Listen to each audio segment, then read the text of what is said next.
All right, we'll go ahead and get started. Sure, there are a few more people on their way, but it is 12:15, so.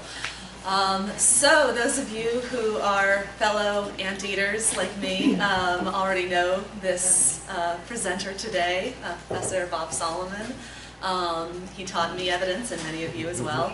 And he's going to be here today talking to us about introducing and authenticating documentary evidence, especially digital evidence, which is something that you guys know we deal with all the time. Text messages, social media postings, this comes up regularly, and some people, including the county, are a little bit sloppy when it comes to the rules of evidence in terms of actually getting it in. So we're going to go into a little more depth learning how to do that. So, Professor Solomon, thank you so much. Thanks, Amy. Nice to be here. Thanks for inviting me. This is your time, so feel free to yell out questions, and if you have any issues, don't be shy. I'm not, but I would like to try to produce what you would like to see.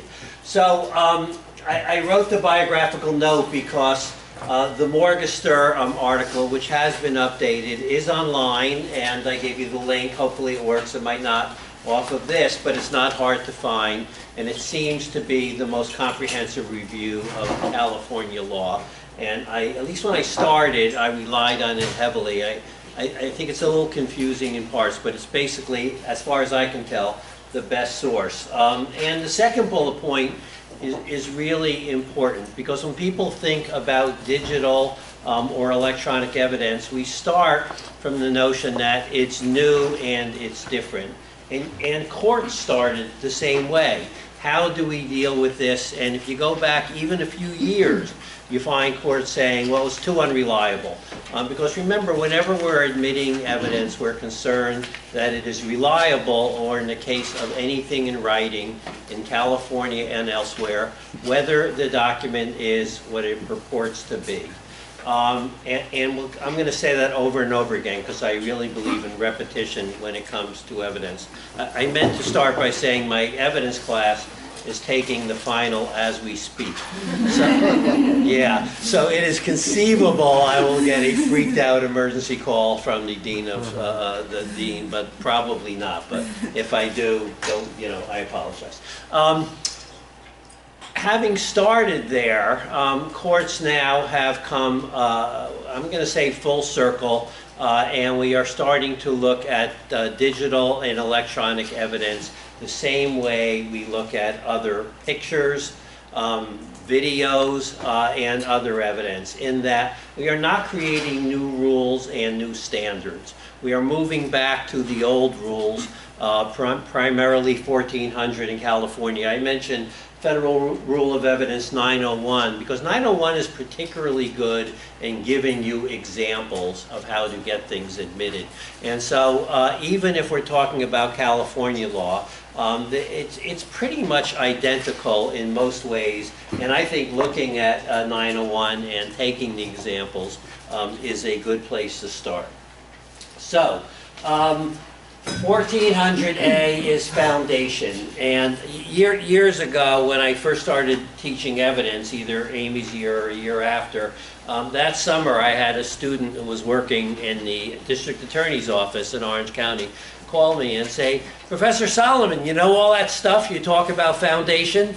It turns out it's really important. So yeah, it's really important, and every question, as you all know, has to, in theory, have a foundation. We often skip this because a lot of it is assumed, but you cannot assume foundation when there's a question of authenticity. It is all about laying the proper foundation. So I have something that's not quite true, because I say it is not about relevance or reliability of the information, hearsay, but about laying the proper foundation. to answer one question. Is the writing what the proponent says it is? And the definition of writing is extraordinarily broad. It is, think of it as anything other than spoken word. Anything other than oral word is going to be considered a writing. And I give you the case, but basically that is law. The reason I say it's not entirely true is when I teach this in evidence, we're teaching federal law, and I start by saying every question, every piece of evidence has to be relevant. So you start with relevance, and only then do you move on to the question of authentication. California courts are treating whether it's authentic or not as part of relevance. I don't think that makes any particular difference, but it's a little idiosyncrasy that it is not relevant unless it is authenticated. It doesn't matter that the information in the document may be relevant. We are not going to get past the relevance question until we authenticate it. So what does all that mean? Well, first of all, we are allowing circumstantial evidence. I'm going to come back to this a little bit, but it's probably worth mentioning the Supreme Court case, which is People versus Goldsmith, and it's cited in here, but I'll leave you this copy. And I'm just reading a couple things from page 8. The first step is to determine the purpose for which the evidence is being offered. And I'm going to get back to that when we talk about hearsay. The purpose of the evidence will determine what must be shown for authentication, which may vary from case to case. The foundation requires that there be sufficient evidence for a trier of fact to find that the writing is what it purports to be, that it is a genuine for the purpose offered. And they cite People v. Valdez, and People v. Valdez is the most important case here, and I'll come back to that in a minute. So, the fact that we authenticate a document, even through circumstantial evidence, does not answer the hearsay question. There is often going to be hearsay within the document, and that hearsay is not admitted merely because the document is authenticated. And you're going to run into this all the time. I'm sure you all have, and I'm probably saying something you all know already. But let's take the case of Valdez, which was a MySpace page. And in Valdez, the prosecution offered a lot of evidence that Valdez was a gang member, and they particularly showed his MySpace page, and there was all kinds of pictures. It was password protected. All of these facts are part of the circumstances by which the court determines it is authenticated. We have enough evidence to determine that Valdez is the owner of this site, or at least place the pictures on. Now, what did it include? It included pictures of Valdez, a lot of pictures. It included, gang signs, supposedly. And you all know how all of this plays out. And it included some grandiose statements. The world is afraid of us, with gang initials. And the way the court got around what seems to be obvious hearsay is to say it's not being offered for the truth. It is being offered rather to show the conclusion through all these circumstances that he is a gang member. So we don't have to address the hearsay question. We have to address the question of, is it authentic, and is there enough circumstantial evidence to say that he is the owner of this particular page? And remember, the standard is fairly low. The standard is going to be, is there enough evidence, circumstantial or otherwise, for a reasonable fact finder to infer the fact that for which we're trying to offer this. And so this was not offered for any hearsay within the document. This was offered to show the conclusion that there's a lot of circumstantial evidence that Valdez was a gang member. Well, that's a pretty big push in my view, and I'm sure you're all on the other side thinking that's not particularly fair. I'm going to say it's a bunch of crap, and it pretty much is, except that you are going to need to try to fight each little piece of hearsay one at a time. And I know you have particularized and difficult hearsay rules in the work you do, and that makes it a lot harder. But merely having the document qualified, authenticated, means it gets into evidence. It doesn't mean hearsay within the document is admissible. Okay, so here's Valdez, and it basically says circumstantial evidence is the standard for authentication. The MySpace page icon identified him. It showed his face. Yes, that is circumstantial evidence that he has control over it. I mentioned the gang signal. The important part is that the court said that the contents of the document itself can be used to authenticate the document. And in this case, there was very little more other than the contents of the document itself. There was someone who testified that the username was a name he often went by, and there were a lot of pictures of him, and so there were reasonable things. And so there you see the conclusion. A reasonable trier of fact could conclude from the posting of personal photographs, communications, details. Password protection is very important in these cases, that the page belonged to the defendant. And this is the standard that comes up over and over again when we talk about texts, when we talk about other social media, when we talk about emails. Do we have this kind of circumstantial evidence? So Goldsmith cites Valdez with approval, and Goldsmith is the Supreme Court case.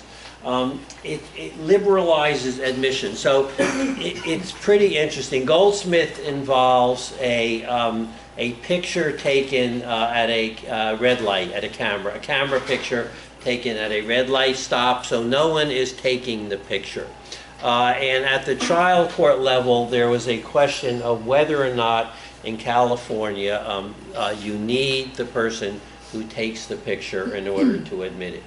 That's an odd question in federal law. In federal law, and at least when I teach it, we always say you need to show, I'm showing you a document, is this a true and accurate depiction of the scene as it occurred on that day? And that's enough.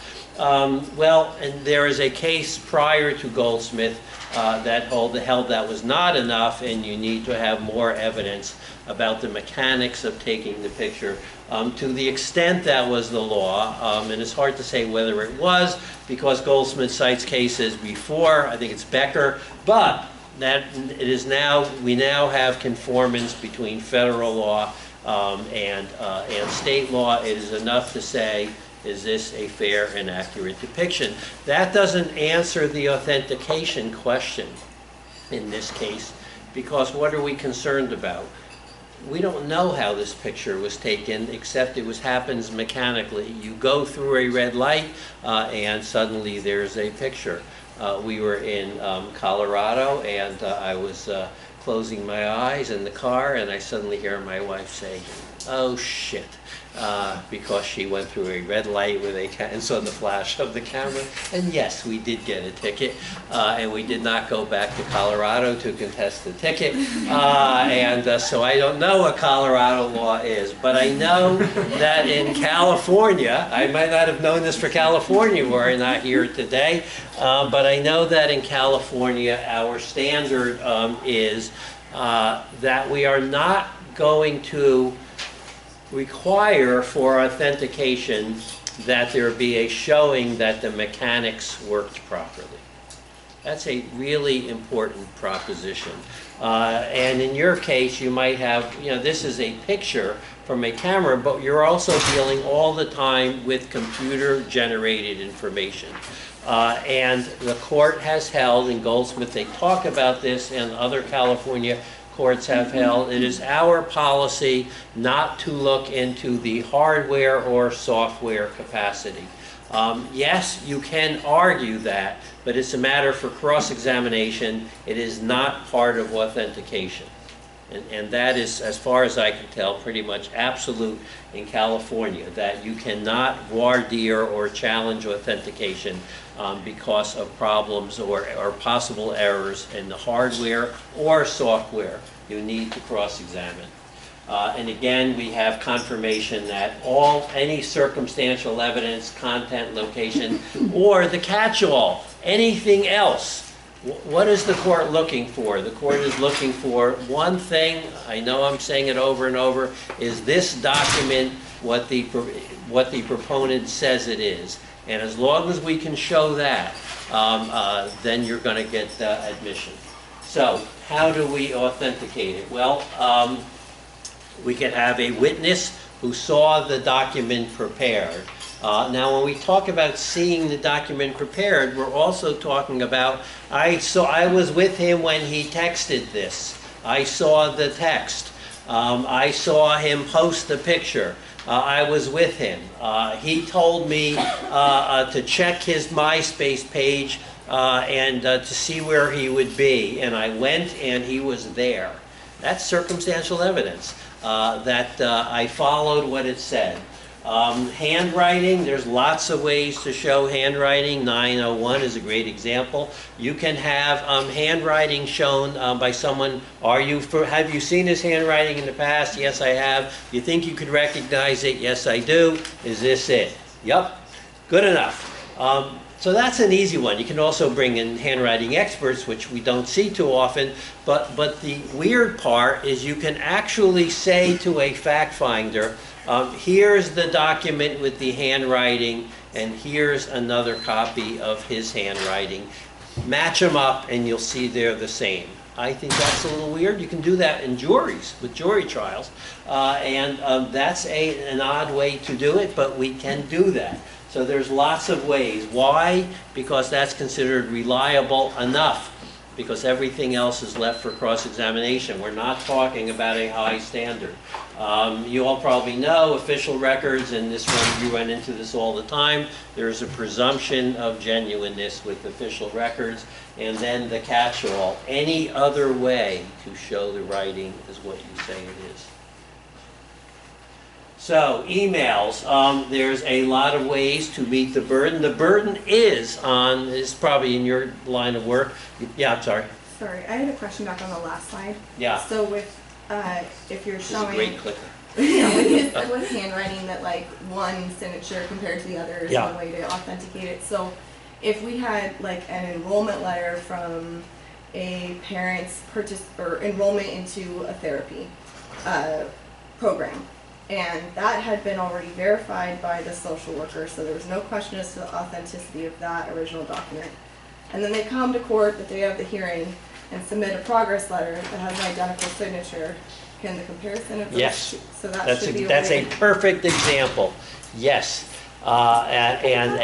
In federal court, you can say to the jury, look at these two documents. But you gave the perfect example, because the key is to have one that we've established, usually by admission. Yes, I wrote that letter. And then you're matching up. And any way that the court feels is reliable is going to be sufficient. And guess what? Most judges think if they're the ones doing it, it's super reliable. I don't know if you have this phrase. When I was in California, when I was in Connecticut, we always talked about black road disease. Is that a common phrase? No? That there's lawyers who are perfectly reasonable, and then they get black road disease. This is a disease where what? Robitis. Okay. That's a good one. I want to learn the local. Yeah, some of you'd have a friend who becomes a judge. You think, how great, so-and-so's a judge, and then you think, not so great. We have official records and any other way. So, authenticating email. Well, email is really great if you're trying to get an opponent's email in, because it's dated, it's usually accurate. The reason why courts are nervous about email is the obvious one. Anyone who has the computer, right, you're nodding. Why don't you tell us your story? There's a story. No, there's always a story. Anyone who has a computer can hack in and you don't even have to hack in. Someone leaves it open and you type a message. Periodically I get a message from my wife that's really written by my daughter. She thinks that's a hysterical joke. Not so funny.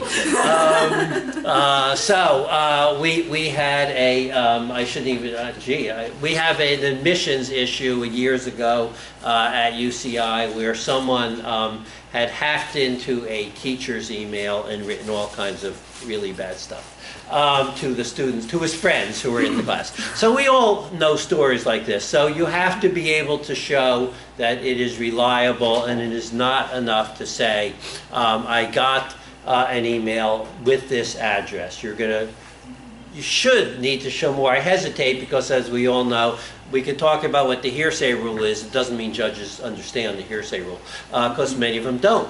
And we've all known judges who have their own little hearsay rule.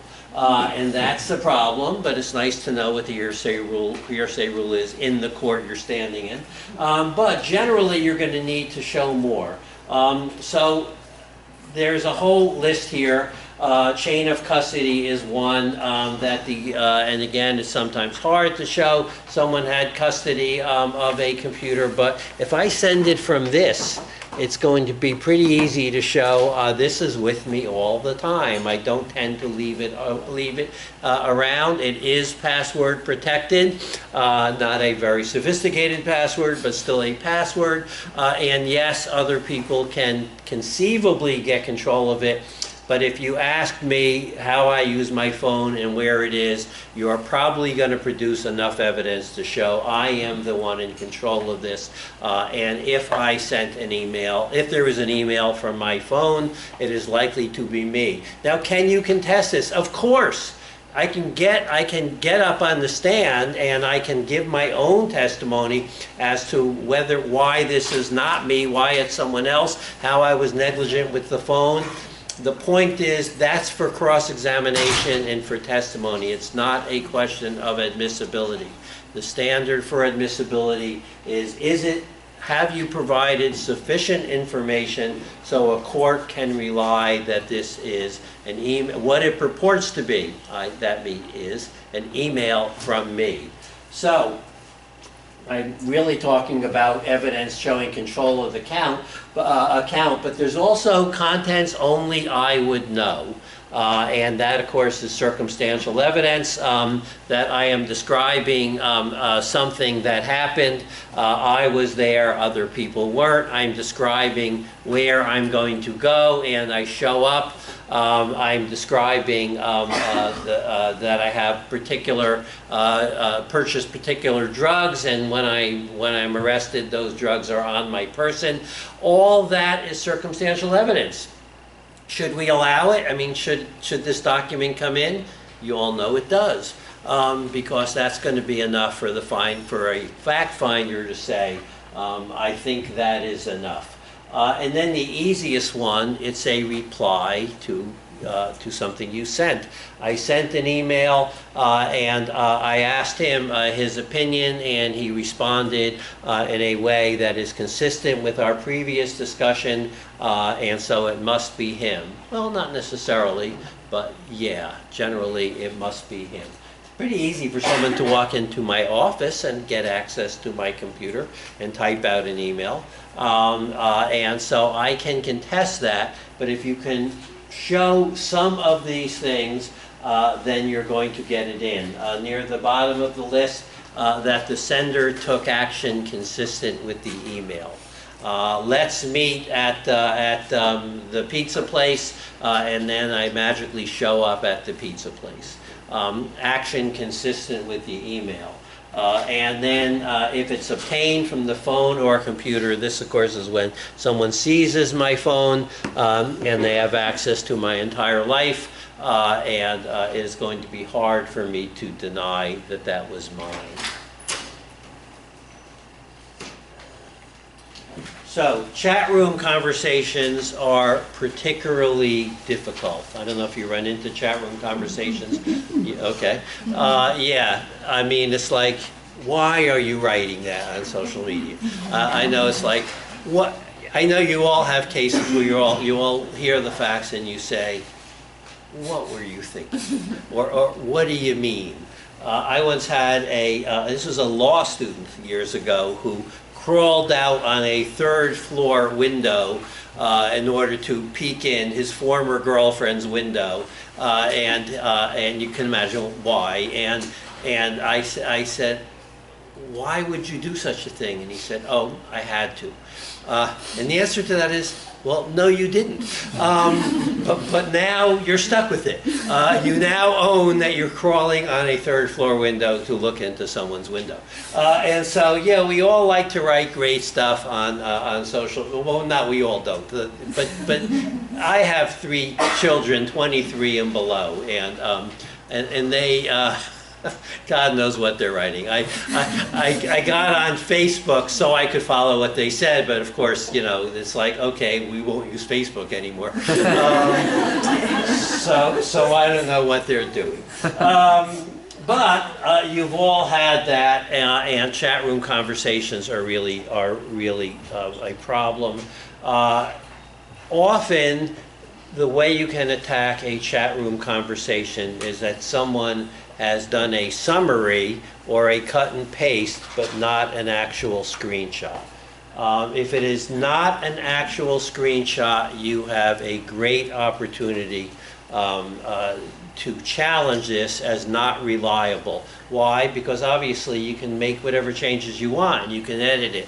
And the court's job is not to determine whether or not someone edited it, but whether or not the process, how we got here, is that reliable. It is very easy to take a screenshot, and if you cut and paste, or you take a portion, or you edit it, that should not be good enough. That is a reason to contest it. It's always great when you're talking and you get to a point where everyone writes something down. Oh, this is a good one. I'll keep talking about this one. So that's really a problem, and I'm sure it happens all the time. By the way, California does not have what is unfortunately called the best evidence rule. Federal court still has what is called the best evidence rule, but in fact California and federal courts both use what is called secondary evidence. And what that really means is, instead of an original, you can have a copy. That's all it means, as long as it is an accurate copy. So that's just because of the modern world. The notion of a copy, when I started practicing law, 100 years ago, was that we had carbon copies. Believe it or not, we would type briefs, and there would be carbons. And you know how what are carbons? I used to have a quill. I had my own personal quill, and that was very useful. A little pot of ink, and when we, how you make last-minute changes in pleadings, we would have to do that by white out and making it, there'd be like 3 lines that were blank in the middle of the brief. Yeah, this is true, and this wasn't because we were incompetent. We may have been, but it was because there was no other way to make a last-minute change, because nothing was computerized, and people typed all day. But times have changed, and we now think that copies are pretty good, and we send stuff electronically all the time. People buy houses without ever showing up. It used to be the signature on a deed was sacrosanct. It had to be wet. You had to be there. It had to be notarized. All that's gone. New era, great. But what that means is we now have the secondary evidence rule, which really can be summed up as a verifiable copy is as good as the original. And what do we mean by verifiable? All the stuff I'm talking about. We mean enough evidence to show that it is what it purports to be, that this copy is a copy of the original. And if you take anything other than a screenshot from a chat room, it is not a verifiable copy. It is something you created by yourself. It should not be properly, in my view, it cannot be properly authenticated. I keep hedging because I know you all have judges who will find a way to get it in. But you have a reasonable right to appeal on that ground, or to argue on that ground. So, that said, chat rooms, you all know, everyone uses their own little name, and it is legitimate circumstantial evidence to have a third party say he uses this screen name. So when we talk about circumstantial evidence, that is valid. His password is. So, you know, I don't know if you all have passwords that other people know. Sadly, lots of people know mine, either in my office or in my family, so they could testify as to what my password is. The content identifies the sender. You will notice we are being repetitive. This is the same standard that we said in other areas. But it is content that you're talking about and things, and you do show up, or you have a picture of yourself. People have pictures of the proceeds of their crime. Why do people do that? Because people do that. People videotape their crime and post it. And, yeah, it's odd. But you have more contact with this than I do.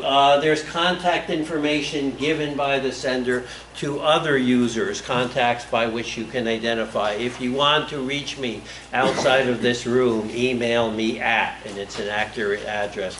Circumstantial evidence, enough. We're talking about how many balls you can juggle at one time. How much can you keep in the air? No one element is necessary enough, but the compilation of circumstantial evidence builds on itself over and over again. And again, evidence on your own computer, that includes the screen name that you have. How am I doing?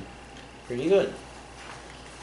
Okay, so social media postings, we're really talking about the same thing, but it is critical, again, this is what I just said, critical to preserve the posting in its original state. Screenshot, yes. Secondary evidence rule, copy. Oral testimony, no. A summation in writing, no. You must have the original. Again, it's usually circumstantial. It can be a posting taken directly from the phone or computer. It can be testimony from the person posting. Yeah. That covers like text messaging. Yes. Because my clients always have text messages. Yes. They'll show me something, but I can't see the content, where it fits into the thread or the scheme. And so I really don't know how to present from their phone to the judge. It's hard because they are presumably admitting that this was their phone and they had access to it and no one else did. Well, usually it's the other party that yeah, well, but if you want to prevent it, you're going to have to argue against these things. You could ask to voir dire and see someone else had access to the phone. It's not password protected. But if the answer is going to be, I was just kidding, then that's not going to prevent admissibility. Just kidding is not a good question for authentication. It has to be, to authenticate it has to be someone who wasn't kidding. That's not the rule. The rule is this an authentic copy of what he said? Does this purport to be the actual series of text messages that were sent? And yeah, usually it is. So you're usually in the position of cross-examining or your client testifying as to intent. But that does not prevent admission. So when authenticating, I think I'm getting ahead of myself with text messages, but when someone sends there is no ahead or back here. I'm just babbling on. When you're trying to authenticate a text message that was sent, for instance, from a different parent to your client, you would need, if you were going to have the person sending testify, you would have to have the parent that allegedly sent that text message authenticated. Not necessarily. You have so here's the distinction between hearsay and authentication. you may be able to authenticate a whole line, a whole thread, because what you are showing is that this really is the thread. I sent it, there's a response. So the response may be hearsay, but I may be able to authenticate it as the real thing. Because if I have an exchange with Amy that goes back, you know, we had, before I came here, we probably had 4 emails back and forth. My friend Emily is in the back. We had 3 or 4 emails back and forth. And the fact of the consistency of all that, and we showed up, we're all here, is evidence that those email threads were authentic. And so we can authenticate it. But Emily's email to me is still hearsay. And so I can object. Amy's email to me is still hearsay. And so I can object. And so you need, for that to come in, you need to have a hearsay exception. Or, you know, if it's from your client, you got a problem because you got a party. And if it's a party admission, it's coming in. And I did my evidence review yesterday, and I said, listen to what I'm telling you. If a party said it, they own it. It's coming in. There's even cases where parties said things that they really had no personal knowledge of, that they heard and they repeat, and that comes in against them. You say it, you own it. You know, if you were wrong, you get up on the stand and you explain it's wrong. And if you don't want to get up on the stand, it sits there. But that's a problem with parties. But anyone else, the hearsay objection is there. It's a real objection, and it's important. So it is not enough in a thread to just say it comes in because it's authenticated, because that only goes to relevance. If it's relevant and it's authenticated, you still have every other objection existing. And I'm talking hearsay because that's the one you run into all the time. Okay, so we do have chain of custody, we do have testimony, all these are repetitive information, the sender, only the sender would know. By the way, these things keep being repeated in the cases. Everyone repeats these, and again, it's Valdez. You know, you have a really damaging post and you have your picture on it. That's not a good idea. But that's pretty important in evidence. Who else would put? But of course, anyone could put someone else's picture on. Okay, so authenticating websites. We had an interesting case last week. Witness observation can be enough. I saw the website. Here's what it said. This is a true and accurate depiction of the website, and that can be enough. Here it was a case where in Ray KB, so you know that's a juvenile, the police officer laid the foundation by talking about the website, what was on the website. It's very similar to the MySpace situation. I think this is a MySpace thing. And of course, unfortunately, you should not post pictures on your website or your MySpace page of you holding guns and things. That's a bad thing.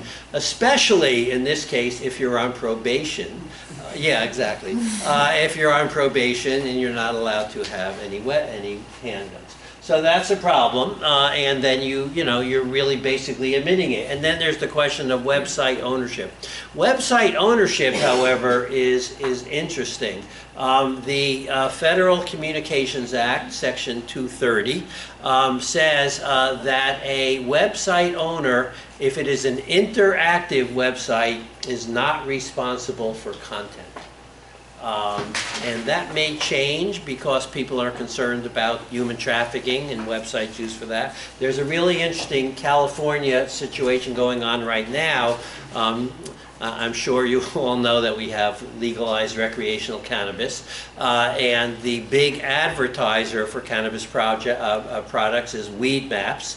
And Weed Maps has a website, and Weed Maps has paid advertising for all kinds of products, and the Bureau of Cannabis Control issued a cease and desist letter to Weed Maps saying you can no longer You can only accept advertisements for products that are licensed by the state, otherwise they're illegal in California. And WEMAP said, read Section 230 of the Communications and Decency Act. And so we'll see where all that goes. Congress is looking at this, and as you all know, Congress really acts really quickly. So, so probably nothing will happen, and in about 10 years we'll figure all this out. So website ownership is not necessarily enough. Yeah? Just a quick question. Let's say you authenticate the website and the pictures come in, but there's no real foundation on the date of the pictures. Let's say it's a probation violation. The guy says he had the guns 5 years ago and he was on probation just last year. Or it's a toy gun. Or it's a toy gun. Yeah. Then it's just circumstantial. Well, then it's but if you have authenticated the picture, you're unlikely to keep it out because that's for cross-examination or testimony. So that's where we get into the standard for relevance. It is relevant that he's holding a gun, even if it's a toy gun, because that's something to be contested. And I don't think you will be successful in keeping stuff out on that basis. Does that make sense? Okay. Huh? Question. Yeah. Just following up on that, what about when there's a question as to whether that picture actually represents that person? Oh, so I think you can challenge authenticity on that. I think you can say this has to be authenticated. It is not relevant if it's a picture of a third party. Remember, we're blending together whether or not we see relevance as a threshold question and authentication as second, or whether we blend them together. It still must be relevant. If you can fight relevance, you keep it out, period. And so the notion that it looks like him, but it's not him, you know, you have a question of how is the judge going to see? Is there enough probative value? Is it material to your issue? It's going to be material because it shows that that someone doing this behavior would be a parole or probation violation. But unless there is enough probative value to show it's that person, I think you have good grounds to keep it out. It absolutely is not relevant, and you need to at least have some evidence it's him. Otherwise, it's meaningless, right? It's Arnold Schwarzenegger. It doesn't count. Okay, text. You know, we've been there already. It's the same. Again, Evidence Code 250 is the section that talks about what is a writing, and take my word, everything's a writing. Unless it's spoken, oral. So texts are very definitely a writing, and it can be, it's the same standard. Here's a case, Stockinger versus Feather River Community College, fairly recent case. Everyone, however, is citing Valdez these days. But in that case, the court specifically says hearsay within the text will be excluded. This is not a free pass on hearsay. And the key, of course, if you want to get it in, is to identify the text to the phone, to the owner of the phone. If you can argue that the phone was lost, used by other people, then you can keep it out. Yeah? So, following up on that, so if the person, the text chain is coming in and it's authenticated because the person who received it says that this is what they received. But if the other person wants to challenge it, is the only way that they can challenge the fact that those were actually made by them is to testify? No, I think, because remember I said that it's really the totality of circumstantial evidence, and that someone says, I received it, is not enough, I think, because the courts are saying there has to be the courts tend to at least include other information. So one example is he did something consistent with these texts, or there were future texts, or I spoke with him after the text, or there is other identifying information, or it's stuff that only he could know. But just to say I received the text under the current law is not enough. Now, some of these things are pretty easy to show. He had exclusive control. It was password protected. There's used a nickname that only he knew. So you need to pile on the circumstantial evidence. With just receipt is generally not going to be enough, but it may if it's a reply to a particularized message or continues to go on. Thank you. Yeah.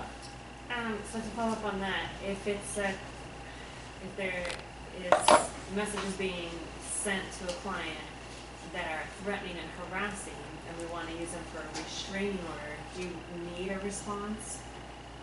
No, but you need to show something that it's going to be consistent to show that it came from a particular sender. Something. We're talking circumstantial evidence. They had a fight. This was consistent. There were oral threats before this. You heard from a third party that he's mad at him. Anything that you can add that says this is likely the person.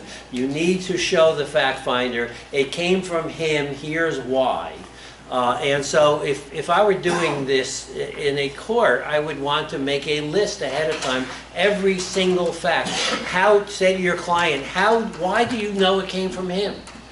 Here's what happened. Tell me every single reason why you believe it came from him. All of that piles into the circumstantial evidence. It had to be this guy who's threatening my client. Question over here, someone? Oh, no, I was just going to make a comment. Like, for our purposes, like, sometimes a client will show us, like, you know, screenshots or whatever of the text messages, and it'll say this was sent from Robert at the top, right? So for our purposes, I think it would be easier if we can show just like the telephone number of the person sending it rather than the name, because it's so easy to change a name linked to a phone number on a phone.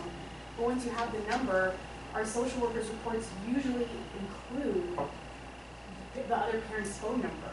I mean, so if the social worker's report is being admitted into evidence, we have like a weird hearsay exception. You sure do. Yeah. I read it and I thought, I must be interpreting this wrong. Oh no. You're not. And then I think that that's one way to link, you know, making sure that there is that link, that this person had control over the phone because this is coming from his or her phone number. And then you still have to get over. You're absolutely right. And what you're telling me is this is a excellent piece of circumstantial evidence. And so, yeah. That's a great point. That phone numbers are important. Right, so is it like presumed that if you could show that like in the phone it came from Boo and Boo's number was this number and that in the report is Dad's telephone number, is it presumed that that person had control and they are the ones who have to say I didn't have control of my phone, somebody else had access to it? Yeah, you're talking about conflicting presumptions because there is a burden to authenticate the text or the document. There is also a presumption, you know, going back to the mailbox rule, there's a presumption that if you put a letter in the mailbox, it gets there. So there is a presumption that if there is a phone number, that if you call my phone number, I have control over that. I think that is a presumption. But I don't want to leave the impression that that is enough to get past authentication. I think you still have to worry about are there other circumstances under which someone else could have access to this phone? So let me ask you a question. Do you all voir dire on these issues or not? Can you? I don't think our judges are that sophisticated. Well, you know. You don't think the judges are what? Are that sophisticated Yeah. to think of that issue? Well, okay. But sometimes you make judges sophisticated by insisting that this is my right and I'm going to do it. But you all know your judges, and you all know that there's times when you're willing to fight and times when it's not worth pissing off a judge. I remember saying to a client once, the judge says you should take this deal and it's up to you. I'm not forcing you, but the judge does have a lot of power in this room. And so we all play that game. I mean, I've been doing it for 46 years, and you treat different judges differently, and you know best, and you have a client. But there is a right to voir dire on these issues because This is a judicial decision. It is a preliminary decision, and you have a right to voir dire on the question of whether or not this is authentic or not. Now, it may be that based on the direct, it's so obvious that it's authentic, and you know, police are pretty sophisticated about this too, and so they're using software to identify things, and you know, they have their whole protocol, and if they lose one case, they have a new protocol and they add it. So it's an eternal balancing, but this is an individualized decision. It is an important right. Voir dire is an important right. It's also a great discovery tool along the way. Where am I here? Okay, so I think this may be my last slide. So here's ways that you can challenge authenticity. You can argue records were altered, manipulated, damaged. Of course, that someone else has control. Again, I said it earlier, the reliability of the hardware and software is left for cross-examination. That seems to be a question resolved in California. As you've all been suggesting, challenging the identity of the author may be your single best approach. Common knowledge, information available to more than one person. We're all going to meet at the pizza place is different than I'll meet you at the pizza place, because if we're all going to meet, it doesn't mean your client was a sender, just one of many people. So looking at the words, we and I are very different. Things that password protected phones and unprotected phones are very different. Who has access to this and who doesn't? There's lots of things where people do as groups and they may all be hanging out. There's lots of friends who know other friends' passwords. These are the kind of questions you have to ask your clients. You have to figure out ways in which you can get to the point where someone else could have done this. You don't have to prove that someone else did do this. You have to prove that the facts are not reliable enough to conclude that your client did it. I think that's my last slide. Oh, I'm always wrong. I'm thinking what I wrote. So this is actually pretty important. So if you want to see the distinction between hearsay and authentication, Remington Investments versus Hamadani is a good one, not too old. And the court talks about operative facts in a way that is not particularly helpful to you. But we are looking at documents and what is the purpose of offering the documents. It goes back to what I said earlier about the question of offering the MySpace page, not to prove the truth, but just to show the totality of circumstances or that something happened. So in Remington Investments, there was an objection to a contract. The contract had been authenticated, and then the opponents say, well, okay, it's authenticated and it's relevant, but it's still hearsay. And the court said it's not being offered for the truth of the contents. It is being offered to show that a contract in fact existed. And so it is an operative fact. Just its existence proves something. In your situation, you are going to need to get away from that. You are going to need to argue that this is not just to show a circumstance. This is actual hearsay. It is actually being offered for the fact of the matter. And I think the notion that there's a picture of a guy with a gun and that's an element of the probation violation, how could that not be being offered for the truth? And so part of what you need to do as part of your trial strategy is going to be, to the extent you can parcel pieces out. Okay, I agree that saying we're the best in the world and everyone's afraid of us, I understand that's not being offered for the truth, Judge. But this picture with the guy holding the gun, it's absolutely being held for the truth. So people who are trying to get these pages in are really going to be fighting for the whole page. And you may be helped a lot by being able to redact some of these more damaging things. Am I out of time? No, you No, got 5 minutes. 5 whole minutes. I'm pretty sure. And of course, you all have the problem, government records, including those retrieved from a website, can be self-authenticating. And I think that's it. Okay. Yeah. I have a question. Yeah, great. Might be a stupid question. No, come I'm on. not really sure. I'm a stupid answer. Is there like a burden of proof that because you keep saying they have to prove? Yes. That, They, by what standard? by this, the standard is that the judge has to determine that the fact finder, which of course is himself, which makes it hard, or herself, can conclude a relevant fact. A reasonable fact finder can conclude or infer a reasonable material fact. So there's not like a it is- by preponderance it is of the not a evidence pre- or well, prima facie. It is a preponderance of the evidence, but preponderance that you could reach this. So in other words, taking the evidence in the light most beneficial to the proponent, it still has to meet that, even if you accept that in the best possible light, it still is by a preponderance of the evidence, has to be probative of a material fact. So, just to kind of summarize today, if I'm trying to exclude 42, evidence, no. right? If I'm trying to exclude evidence, Yeah. so my first point of attack is to challenge the authenticity, voir dire if possible.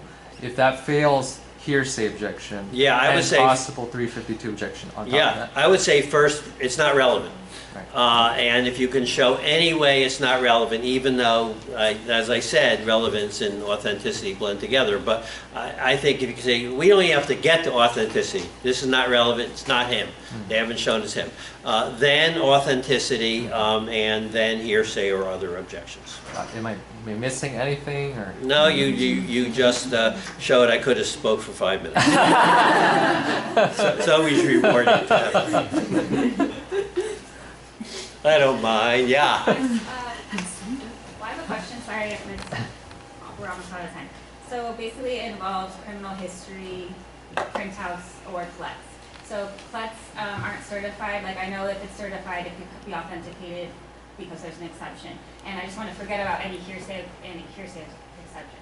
Do you think that based on the way the law is developing that that a prosecutor could argue that an unsigned, uncertified CLETS is authentic if it has the birth date of the person that they confirmed from other source, basically via circumstantial evidence. So maybe a birth date, maybe there's some convictions on there that the defendant does admit to, or they get some person to testify, yes, that's his birthday.